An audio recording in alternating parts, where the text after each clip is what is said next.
Yes, ladies and gentlemen, welcome back to another video on the Will's Health YouTube channel. This one, we're going to be talking about H. pylori. You know, a lot of people are struggling with H. pylori, so I'm going to kind of break it down and hopefully give you some things that you can go away and actually help you. And it's actually pretty simple when you learn about it, but it's probably the most common question I get is when people are struggling with H. pylori. So in terms of our agenda today, what's going to happen in this video, let me make myself smaller. So we're going to talk about what exactly is H. pylori. Maybe you've been recently diagnosed, you don't know too much, maybe you've been doing triple therapy, it's not helping, but we're going to get into that. So what is H. pylori and how do you get it typically? The current treatment, as I mentioned, the triple therapy with antibiotics, why this is so limited and poor, the best antimicrobials that you can use instead or as well as, and also the healing equation of why so many of you are having H. pylori and you say, I haven't been the same since, because we need to go a little bit deeper in terms of your healing instead of just eradicating the H. pylori. Of course, that's good, but we need to do a little bit more as well, especially if you've been having it for a long time. So firstly, what actually is H. pylori? I'm assuming most of you know, but it is, of course, a bacteria that can live in the acidic environment of your stomach. It's very nasty and negative bacteria. In fact, a lot of people do have H. pylori. In fact, all of us probably have some sort of H. pylori.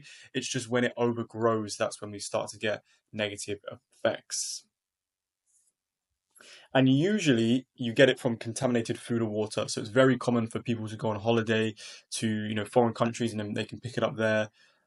Morocco is probably the most common one that I deal with in terms of clients because the water there is not great. So people drink the water, they might get some sort of contaminated source, have H. pylori, and it's not fun from there. You can also it's somewhat communicable, so you can get it from close contact. So if you were to kiss your partner, for example, and they had H. pylori, then that can very much well be passed on to you as well. Also if you share utensils or any sort of sharing food or whatever, with your family, that can spread it as well. So you want to be careful if you know that your family member as well has H. pylori, or if you know that you have it yourself, make sure that you are being careful around the people around you as well. So of course, when you get this bacteria in your system and it starts to overgrow, that's when you can start to get all the symptoms associated with the bloating and the reflux and whatever you guys are struggling with. And you can see some specific symptoms here. A lot of the symptoms of H. pylori can really overlap with a lot of IBS, gut health, SIBO, wherever it may be, but specifically, feeling full really quickly, a bad taste in your mouth, bad breath, that metallic taste, more nausea as well, especially when eating. Bloating again is kind of general, but it'll be more upper GI bloating above the belly button that you want to look out for. And then that might indicate that you have some sort of H. pylori. Maybe a coating on the tongue that's more addressing or kind of using Chinese new medicine, which says if you have a coating on the tongue, that might be some sort of dysbiosis in the gut, which again, an overgrowth of H. pylori would indicate some sort of dysbiosis as well. Now, typically, to get this tested, you would go to your doctor and they would do one of these. To be honest, breath test kind of sucks, blood test kind of sucks. So they usually do a stool test or an endoscopy, which is the gold standard. That's usually the best when it comes to the accuracy. The biopsy also. This is probably. I need to change my pen. This is probably the gold standard one. That is probably the most accurate. Also, you've got the stool test as well, which is kind of regarded as 90% accurate. And there could be many reasons why it might not come up in the test. It can be burrowed so deep in the gut lining that it doesn't really show. Maybe it is, hidden in those biofilms, so we need to break that up. Maybe it's because you suppress your stomach acid as well with PPIs a lot, maybe as well. That's why you have to come off PPIs before you do an endoscopy as well.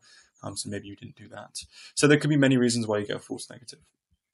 And now, usually, again, if you were to go to the doctors and they said, okay, cool, you have H. pylori in your system, we need to now we need to get rid of it. So what would usually be prescribed, especially in the UK, is what we call a triple therapy. And that is 2 antibiotics and a PPI. And we can see why it's called a triple therapy. And you would usually do this for 7 days to 14 days. Now, this is pretty intense. A lot of people say they feel awful on this. Again, it can kind of eradicate all your beneficial bacteria. That is a side effect of using antibiotics. It's one of my favorite way of doing it, because you're getting that side effect of kind of wreaking havoc on your gut microbiome, which you're going to have to address later anyway. Sometimes using antimicrobials is sometimes the better choice to do first. I think antibiotics should be used very sparsely. Is that a word? Sparingly? Whatever, you know what I mean. It should be last resort. So you shouldn't be. It's definitely been taking too common recently or overprescribed a lot. And sometimes if they're not effective, well, sometimes, H. pylori is becoming more and more resistant to standard antibiotics. It's getting a bit scary. They're getting more resistant. So sometimes they may not work and become less effective as well. And of course, a PPI as well, which can be beneficial in the short term, but, long term using PPIs is definitely not encouraged. Now, just before we go forward, I do have a TikTok. Most of you guys probably came from there, and if you're not, you can follow me. But the most common kind of comment or question I get is that I've had H. pylori and I haven't been the same since.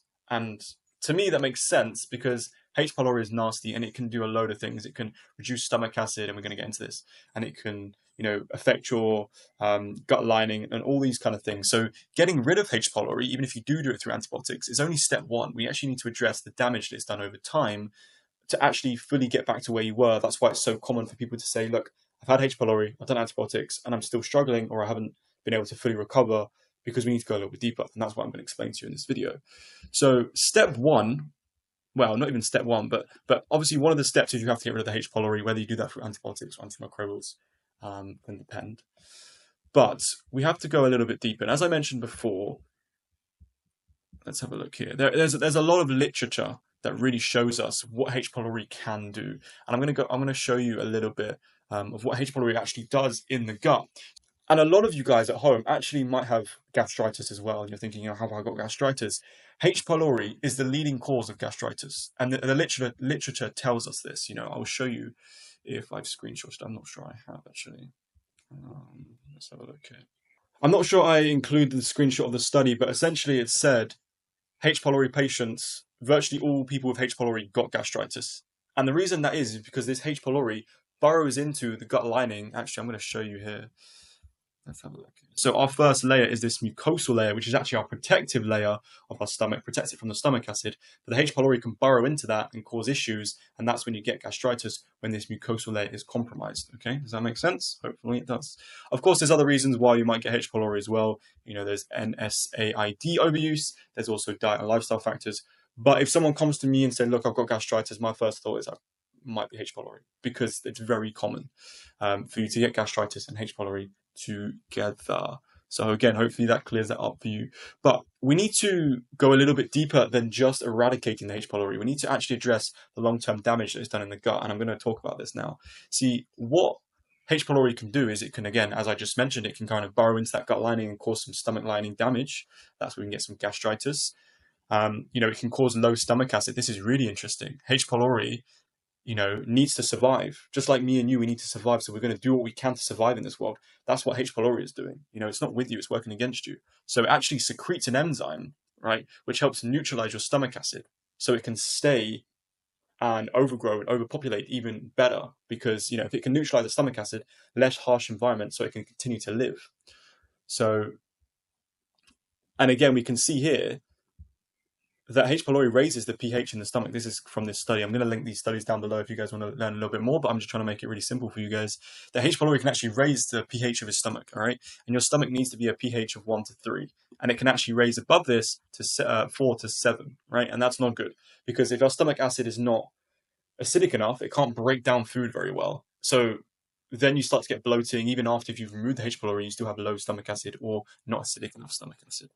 And having a more of an alkaline stomach acid means that this kind of mucosal layer becomes more or less elastic, so it becomes less efficient. Again, mucosal layer of your stomach, protective layer, more likely to get gastritis. So we're seeing it's not just the bacteria itself, it's what it's actually doing in the gut. So we can remove the bacteria, but you still have the lasting damage of the low stomach acid that it's caused and the gut lining damage that it's caused. So we need to go and heal that after we got rid of the bacteria. Hopefully that's making sense. Again, H. pylori can alter your gut microbiome, so maybe we need a really good probiotic, like a spore-based probiotic as well, to introduce, some nutrient deficiencies as well. B12 is very common, folate, iron, these kind of things. Again, I kind of talked about the gut lining already, but leaky gut, chronic inflammation from the H. pylori, can cause a leaky gut, which is pretty much where the kind of the tight junctions between your cells in your small intestine become wider. Certain proteins then go into your bloodstream, causing systemic inflammation, and we need to close up that the gut lining. Less permeable is what we need to make it. And then, of course, your nervous system as well, which is really important. So having that kind of gut distress and that inflammation also has a very direct effect on your nervous system, but also your mind as well. So you might be struggling more with anxiety, depression, those kind of things, because, you know, obviously our gut and our brain very much interlinked. So when you have issues with your gut, you get the same with your brain. So what I'm trying to show you here, guys, is that you can do the antibiotics. So let's have a look, right? You can do the antibiotics. You've gotten rid of the H. pylori, but again, you've still got the lasting damage of the lowered stomach acid, the issues with your gut lining, maybe some microbiome imbalances. So we need to do a little bit more, right? So if I was helping a client, right? How much do I want to tell you guys? No, I'm joking. I'll show you the herbal remedies. I don't know where you guys are at in terms of your stages, but the best, and this comes from Dr. Berg as well, you know, he's very good at what he does. You can search him up on YouTube as well. The best remedies for H. pylori are lactic acid, which is found in fermentable vegetables, sulforaphane, mastic gum, types of lactobacillus, garlic and onion, and horseradish. My two favorite have to be sulforaphane and mastic gum. Sulforaphane is naturally found in broccoli. However, you can actually do broccoli sprouts, which broccoli sprouts broccoli sprouts have a really intense amount of sulforaphane, you know, 100 times more than broccoli. So I believe broccoli sprouts is the most potent form of sulforaphane. I take it as well. Very good for just detoxing in general, but specifically here, very good. So these are my two favorite. And if I were you, and this is what I suggest my clients to do, sometimes you can get adverse reactions. You can get what we call die-off reactions. So sometimes just going straight into killing the H. pylori can actually cause some negative things like increased nausea, you know, some paradoxical reactions, some more bloating, some issues.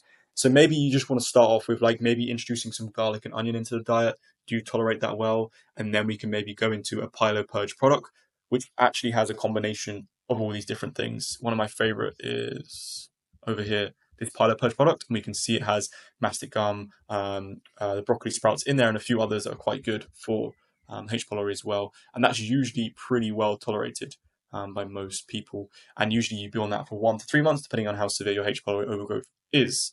So that would be my preferred way of killing the bacteria. And then, as I mentioned before, we need to then, I mean, if you have gastritis, it's a different kind of ball game, because we can't then increase your stomach acid before we improve your gut lining. So if your gut lining has been damaged from the H. pylori, which it probably has, then the best things are going to be aloe vera, slippery elm, marshmallow root. That's going to soothe and coat the gut lining. You know, slippery elm also has mucilage content, so kind of replenishing this mucosal layer of our stomach to repair it.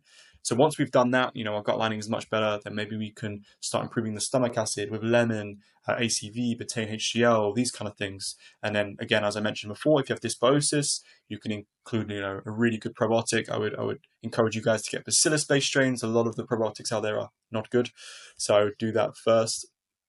And then if you have leaky gut, best things are going to be colostrum. Again, slippery elm might be decent.